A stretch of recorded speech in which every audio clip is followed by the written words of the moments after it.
So he's bringing a closed-end fund, so raising some permanent capital, as Wall Street loves to do these days. And as part of that deal, they're distributing shares of Pershing Square proper, which is the hedge fund, which manages the strategies. So that deal is expected to price tomorrow. My colleague Anthony Hughes broke that they're expecting to price it at $5 billion.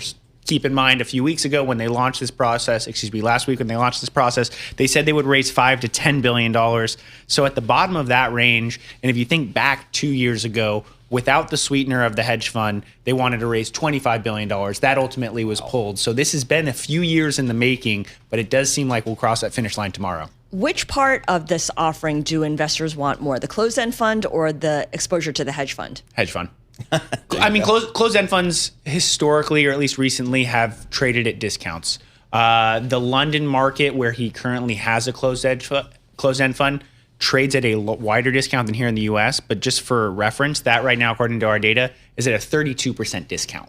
So you're talking about buying something that, if you have the long-term vision in Bill Ackman and Ryan Israel and the team at Pershing Square, you can buy it now and you hold on to that closed-end fund for as long as you want, and you at least get access to Pershing Square, the management company, in the interim. Is that discount, that 32% discount, is that bigger than typical? Yes. So why is that? Why is he getting a discount? Why is he having a hard time pushing out this deal in the U.S. market?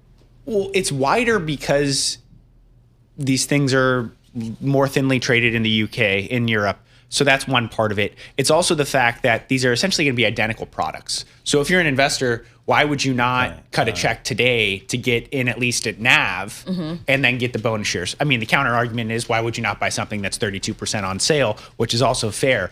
The other argument, when you talk to folks in the closed-end fund space, is the only reason to get an incremental buyer is someone who believes in the vision going forward. So define for us what a closed-end fund is. Everyone knows what an ETF is. Yep. It's essentially that, except for you can't withdraw your money. So if you buy, you participate in this at $50, you can sell it in the market. It's like these BDCs and other products that are permanent capital. You buy, you can pay the sticker price, if you will, but you don't get access to what the underlying assets actually are worth. So if you buy at 50, it trades at a 10% discount. You turn around and sell it at $45, you lost $5. But if you buy the Pershing Square London deal at a discount or buy it today, you don't necessarily care about the discount. You just care where you can turn around and sell it in a minute, a day, a year.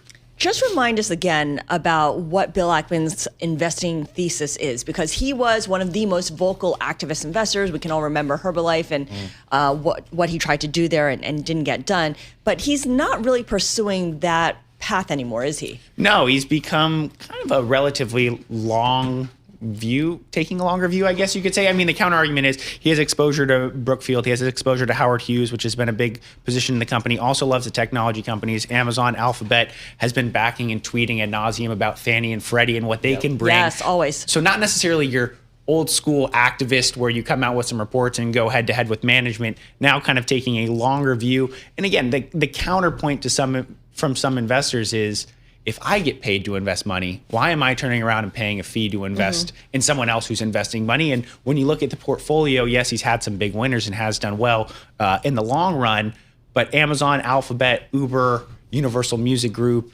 they aren't, according to some people I talk to, necessarily novel names that are kind of under the radar, if you will. So I guess just 30 seconds left. How has his performance been? I mean, has it been...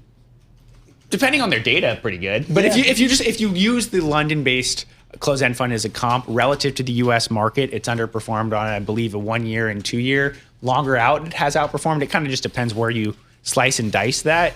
But all things considered, it comes back to the whole debate around, do you want active money or do you want passive money? It's really hard to outperform the S&P 500 right now. Yeah, and this is going to be mostly institutional money? According to Anthony's scoop, about 85% institutional, 15% retail. But still, if you do that math, that's about $750 million of retail money. So not a poor performance by any stretch. Yeah.